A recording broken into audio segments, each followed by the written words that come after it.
आपको बता दें, पाकिस्तान में जबरदस्त सियासी हलचल है। इस वक्त एक बड़ी खबर सामने आ रही है। पाकिस्तान के पूर्व प्रधानमंत्री नवाज शरीफ के दामाद कैप्टन सफदर अवान को पुलिस ने गिरफ्तार कर लिया है। कराची पुलिस ने सफदर को उनके होटल रूम से गिरफ्तार किया है। इसे इमरान सरकार और पाक सेना पर नवाज शरीफ की पार्टी की ओर से लगातार किए जा रहे हमले के खिलाफ बदले की कार्रवाई के तौर पर देखा जा रहा है। दरअसल पाकिस्तान में सभी विपक्षी दलों ने एक साथ मिलकर प्रधानमंत्री इमरान खान के खिलाफ एक बड़ी मुहिम छेड़ी है, अभियान छेड़ा हुआ है, जिसका एकमात्र मकसद इमरान सरकार को उखाड़ फेंकना है। इमरान सरकार के खिलाफ लोगों में भयंकर गुस्सा है। कराची से लेकर पूरे पाकिस्तान में लोग सड़क पर उतर आए हैं। कराची में भारी संख्या में लोग सड़कों पर उतरे हैं। इमरान सरकार के खिलाफ लोगों में इस कदर गुस्सा है कि न सिर्फ कराची बल्कि पाकिस्तान के अलग अलग हिस्सों में भी विरोध प्रदर्शन हो रहे हैं। नवाज शरीफ की बेटी मरियम नवाज ने भी इमरान सरकार के खिलाफ जारी प्रदर्शनों में भाग लिया था। इसके बाद मरियम के पति को गिरफ्तार कर लिया गया। तस्वीरें हम आपको टीवी स्क्रीन पे दिखा रहे हैं कि किस तरह से इमरान खान सरकार का काउंटडाउन पाकिस्तान में शुरू हो गया है। सड़कों पर पूरा विपक्ष आम जनता के साथ उतरा हुआ है। इमरान सरकार के खिलाफ लगातार यहां पर नारेबाजी हो रही है, विरोध प्रदर्शन हो रहा है। वहीं पति की गिरफ्तारी की जानकारी खुद मरियम नवाज ने ट्वीट करके दी है। मरियम ने ट्विटर पे लिखा है कि हम लोग कराची के एक होटल में ठहरे हुए थे। इस दौरान पुलिस हमारे कमरे का दरवाजा तोड़ दिया और अंदर घुस आए। उन्होंने कैप्टन सफदर अवान को गिरफ्तार कर लिया है। ये खुद मरियम नवाज ने ट्वीट करके इसकी जानकारी दी है। पूर्व प्रधानमंत्री नवाज शरीफ के दामाद हैं, मरियम नवाज के पति हैं कैप्टन सफदर अवान, जिन्हें कल रात होटल में दरवाजा तोड़कर जबरदस्ती पाकिस्तानी सेना ने गिरफ्तार कर लिया है। हमारे साथ तमाम मेहमान स्टूडियो में बने हुए हैं। एक बार फिर मैं इनका तारुफ आपसे करा दूं। दानवीर सिंह कर्नल डिफेंस एक्सपर्ट हैं, अशोक सजना फॉर्मर डिप्लोमैट हैं, और हमारे साथ इस्लामाबाद से भी जुड़ गए हैं जमीर अली, सीनियर जर्नलिस्ट हैं। तो सीधा रुख तो मैं पाकिस्तान का ही करूंगा। और जमीर अली साहब, आपसे मेरा पहला सवाल यही है कि पाकिस्तान जो एक दिखावा करता है कि पाकिस्तान में डेमोक्रेसी है, पाकिस्तान में लोकतंत्र है, लेकिन कल रात जो घटना हुई है, जिस तरह से कैप्टन सफदर को दरवाजा तोड़कर बिना बताए, बिना वारंट के, बिना नियम कायदों के गिरफ्तार कर लिया गया, यह माने कि आर्मी रूल वहां पे शुरू हो गया है, इमरान खान दिखावे के लिए हैं?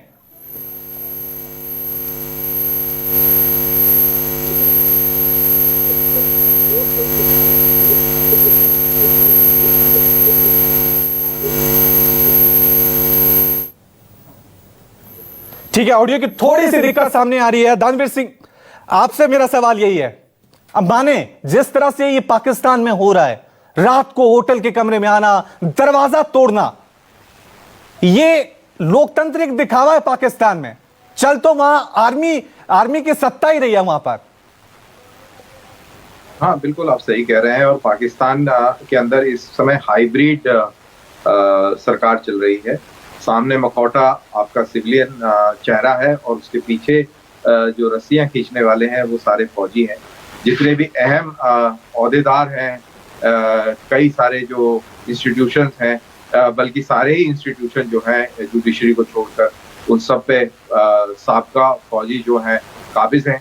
तो एक तरीके से इनडायरेक्ट रूल जो है फौजियों का चल रहा है। और यही पाकिस्तान की एक सैड थिंग है, यही एक चीज है जिसकी वजह से पाकिस्तान इतना पिछड़ा हुआ है।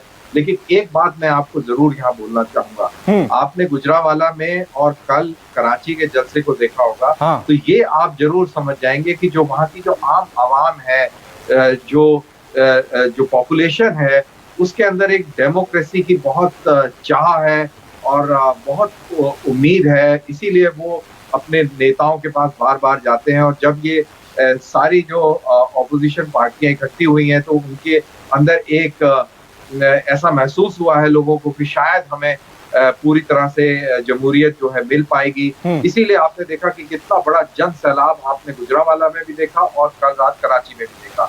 अब जब बात आ गई कैप्टन सफदर की, जिसको रात में उनको इस तरीके से अनसिविलाइज तरीके से गिरफ्तार किया गया, तो उनके जो सिंध के जो गवर्नर हैं उनका ऑडियो भी चल रहा है और उस ऑडियो में वो कह रहे हैं कि जो आईजी थे कराची के उनके ऊपर दबाव डाला गया कि आप जो है वारंट निकालिए इनके गिरफ्तारी का, जो उन्होंने मना कर दिया तो रेंजर्स आए और उनको भी अगवा कर लिया गया।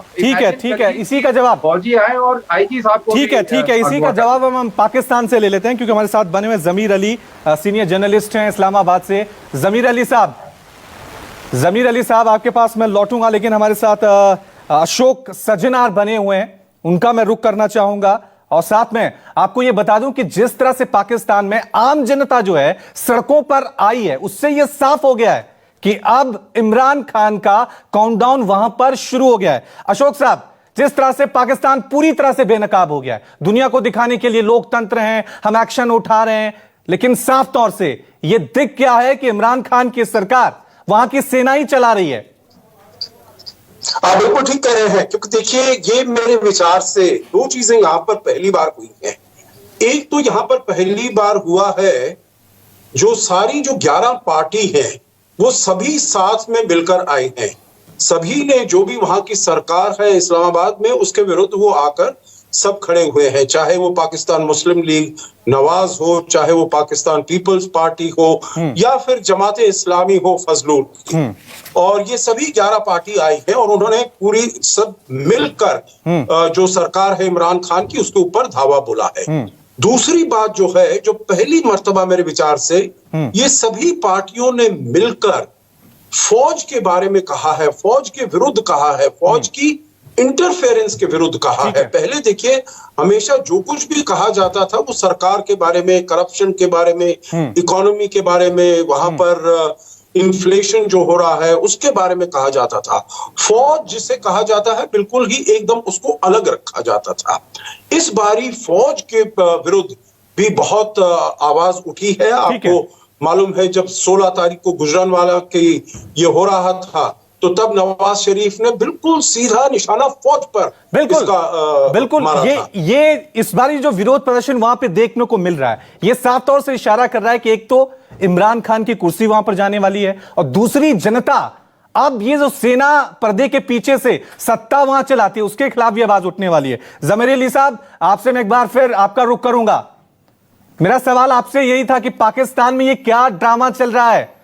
लोकतंत्र तो वहां बिल्कुल नहीं है, जनता सड़कों पर है, विपक्ष लामबंद है, सेना के खिलाफ आवाज उठ रही है। दुनिया को दिखाने के लिए जो लोकतंत्र दिखाया जाता है, सत्ता की जो कह सकते हैं पावर है वो पूरी आर्मी के हाथ में साबित हो गया।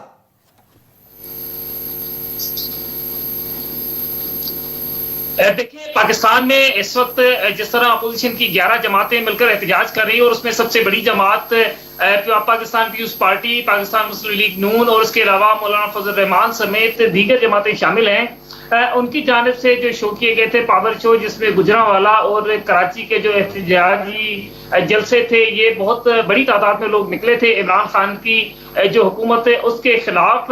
जबकि उसके साथ साथ जो दीगर चीजें उसमें अगर हम देखें तो पाकिस्तान के जो लोग असल में इमरान खान के खिलाफ हैं, उसकी बुनियादी वजह पाकिस्तान में जो मुआशी सूरत हाल है ये है, पाकिस्तान में जो महंगाई की सूरत हाल है, इस वजह से लोग जो है वो इमरान खान के अब खिलाफ होते जा रहे हैं और दिन ब दिन ये खिलाफ जो है वो खिलाफ हो गए। यही सवाल हम कह रहे हैं कि अब इमरान खान कब तक उनकी ये सत्ता चलेगी, कब तक ये पर्दे का पीछे का खेल चलेगा, कब तक उनकी अब ये कुर्सी बची रहेगी? देखिए जिस तरह पाकिस्तान में पहले जिसमें ये सारा कुछ देखा गया है और ये सारा खेल चलता रहा है।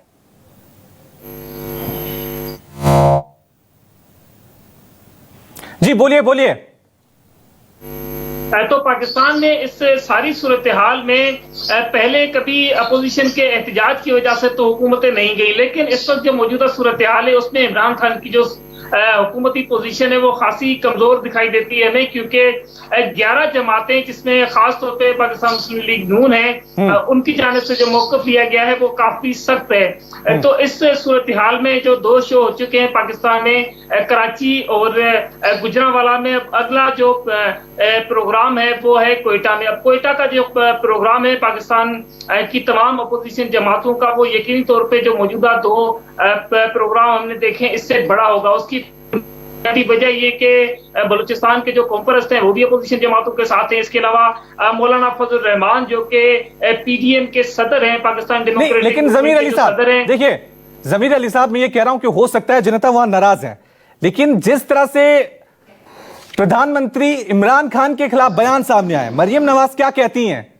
डरपोक हैं, नलायक हैं, ये बयान आप समझ रहे हैं कि पाकिस्तान की डेमोक्रेसी का हाल क्या हो गया? वहां पर इमरान खान की इमेज आम जनता के बीच क्या रह गई है? डरपोक और नलायक। देखिए, ये दोनों मौकफ पाकिस्तान मुस्लिम लीग नून के जो सरबराह हैं मियां मोहम्मद नवाज शरीफ और इसके अलावा मरीम नवाज जो है वो उन दोनों का शुरू से रहा है कि इमरान खान के हवाले से उनका दो जुमले हैं। एक तो वो कहते हैं ये सिलेक्टेड वजीर आजम है, उसके अलावा वो ये भी कहते हैं कि ये डरपोक है। अब अपोजिशन की जानिब से इस तरह के इल्जामात तो हमेशा से लगते रहे, लेकिन बुनियादी वजह यह है कि पाकिस्तान में इस वक्त जो सूरत हाल है, इस सूरत हाल में अपोजिशन की जो जमातें हैं उसको ये देखना पड़ेगा कि वो कितने दिनों में कामयाब होती हैं या कितना वक्त लगेगा मजीद उनको इमरान खान को ओहदे से हटाने में। मैं आपको ये भी बताता चलूं, ये पहला मौका है जब अपोजिशन जमातें जो है वो मिलकर सामने आई और उन्होंने ये मौका इख्तियार किया है कि इमरान खान को अब घर जाना पड़ेगा। इससे पहले हमने देखा था वो ये कहते थे कि हम ये चाहते हैं कि सिस्टम चलता रहे, जमहूरियत चलती रहे, लेकिन अब उनका जो मौकफ है वो ये खुलकर सामने आया कि वो ये चाहते हैं कि अब इमरान खान की हुकूमत जो है वो उसको खत्म किया जाए। उसके साथ साथ जो शहबाज शरीफ हैं, मुस्लिम लीग नून के जो सरबराह के भाई हैं, वो इस वक्त जेल में हैं। इसके अलावा जो दीगर अपोजिशन जमातें हैं उनके खिलाफ मुख्तलिफ केसेस खोले गए हैं। अब पाकिस्तान की अगर हम बात करते हैं तो जमहूरियत एक अलग चैप्टर है, पाकिस्तान में हुकूमतों के खिलाफ अपोजिशन के जो एहतजाजात हैं वो एक अलग चैप्टर है।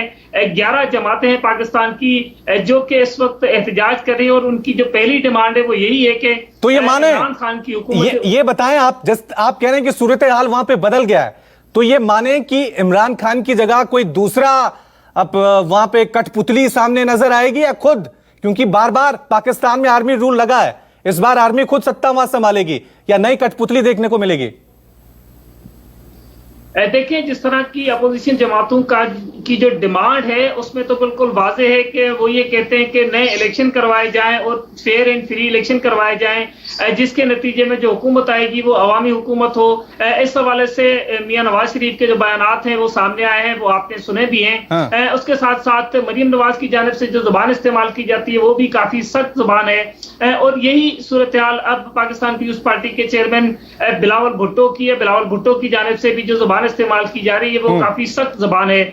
अब इसमें जो उनका मुतालबा है जो अपोजिशन जमातों का, वो सीधा सीधा मुतालबा है कि मौजूदा हुकूमत के खात्मे के बाद नए। लेकिन सवाल देखिए जमीर अली साहब, आप कह रहे हैं कि हो सकता है नवाज शरीफ दोबारा सत्ता में लौटे, मरियम वहां पे आ रही हैं, लेकिन पाकिस्तान के हालात कब बदलेंगे? पाकिस्तान की सोच कब बदलेगी? चाहे सरकार किसी की भी हो, अवाम किसी की भी हो, नवाज शरीफ की, तब भी पाकिस्तान आतंक फैला रहा था, तब भी पाकिस्तान में महंगाई थी, वहां की जनता त्रस्त थी। दानवीर सिंह, आपसे मैं ये रिएक्शन लेना चाहूंगा। बेशक वहां पर कुर्सी बदलने की आहट सुनाई दे रही हुई, इमरान खान वहां पे जा रहे हैं, तो क्या ये माने कि अब वहां पर आर्मी रूल आएगा या नया कठपुतली का चेहरा में देखने को मिलेगा?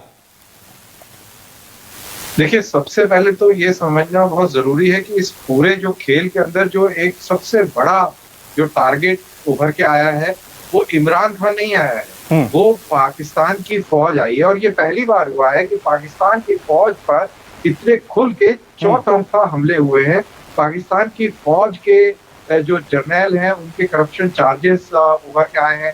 एक जनरल असीम बाजवा है, उनके करप्शन चार्जेस बहुत चर्चा में हैं। उसके अलावा और भी पुराने जो आर्मी चीफ है उनके करप्शन जो है सामने आए हैं। तो पाकिस्तान की फौज की बहुत ज्यादा किरकिरी हो रही है इस समय, और ऐसे मौके पर मेरे को नहीं लगता कि पाकिस्तान की फौज अब इस प्रकार की मुदाखलत करेगी और वो सत्ता पर काबिज होगी। वो नहीं चाहेगी कि एक आवाम के साथ डायरेक्ट कॉन्फ्रंटेशन में वो आए। लेकिन ये भी बात सही है कि क्या वो जमहूरी ताकतों को फूलने और फलने देंगी, ऐसा मुझे नहीं लगता। तो जो तीसरा ऑप्शन जो बचता है उनके पास में है कि एक कठपुतली को हटाकर एक दूसरी कठपुतली जो है लोगों के सामने रखी जाए। इस चीज की मेरे को संभावना काफी स्ट्रांग है। ठीक है अशोक साहब, आपसे मैं आखिर में जानना चाहूंगा कि तमाम चीजें पाकिस्तान में हर बारी चेहरे बदलते हैं, सरकारें बदलती हैं, लेकिन रूल आर्मी करती है। लेकिन जिस तरह से खुद जमीर अली साहब कह रहे हैं कि इस बारी जो विद्रोह हो रहा है वो सेना के खिलाफ भी हो रहा है। लोगों का गुस्सा यही है कि पाकिस्तान में अगर पाकिस्तान की एक इमेज बनी है आतंक के रूप में, पाकिस्तान की एक इमेज बनी हुई है बर्बाद देश के रूप में, उसके पीछे कहीं ना कहीं सेना का बहुत बड़ा हाथ है। आप बिल्कुल ठीक कह रहे हैं। देखिए, अगर हम देखें पिछले करीब 73 साल में, उसमें 50% से ऊपर तो सेना का डायरेक्ट डिक्टेटरशिप रही है, मिलिट्री रूल रहा है। और जो रहे हैं करीब 30-35 साल, उसमें सेना पीछे रही है, उसके पास हमेशा पावर रही है, शक्ति रही है, स्ट्रेंथ रही है, और रिस्पॉन्सिबिलिटी उसके पास कुछ नहीं रही है। तो एक जो आपने प्रश्न पूछा था, जो क्या सेना अपने आप सामने आकर अपने आप वो उसको लेगी, सत्ता को अपने हाथों में लेगी, तो मुझे बिल्कुल नहीं लगता है जो ऐसा वो करने वाली है। क्योंकि अभी जो कहा जाए, it has best of both the worlds, power भी है और रिस्पॉन्सिबिलिटी भी नहीं है। अगर वहां पर बदलाव लाना है तो बदलाव लाना होगा आवाम को। ठीक है। और बड़ा सवाल यही है कि पाकिस्तान में हर बारी सत्ताएं बदलती हैं, सोच बदलेंगी, आतंकियों पर कब कार्रवाई होगी? पाकिस्तान में स्थिरता है, महंगाई अपने चरम पर है, भुखमरी अपने चरम पर है, ब्लैक लिस्ट में जाने का खतरा जो है वो लगातार बना हुआ है, लेकिन हालात वहां पर सुधर नहीं। नमस्कार, मैं हूं मानक गुप्ता। अगर आपको हमारा ये वीडियो पसंद आया हो तो इसे लाइक और शेयर जरूर करें, और हां, हमें सब्सक्राइब और फॉलो करना ना भूलें ताकि आप देश और दुनिया की कोई खबर मिस ना करें। चाहे कोई ब्रेकिंग न्यूज हो या कोरोना वायरस से जुड़ी कोई भी अपडेट, पॉलिटिक्स हो या आपकी जेब से जुड़ी कोई खबर, इलेक्शन की कोई न्यूज हो, कोई कंट्रोवर्सी हो या फिर कोई वायरल वीडियो, सब कुछ मिलेगा न्यूज़ 24 पर। तो जुड़े रहिए हमारे साथ और देखते रहिए न्यूज़ 24।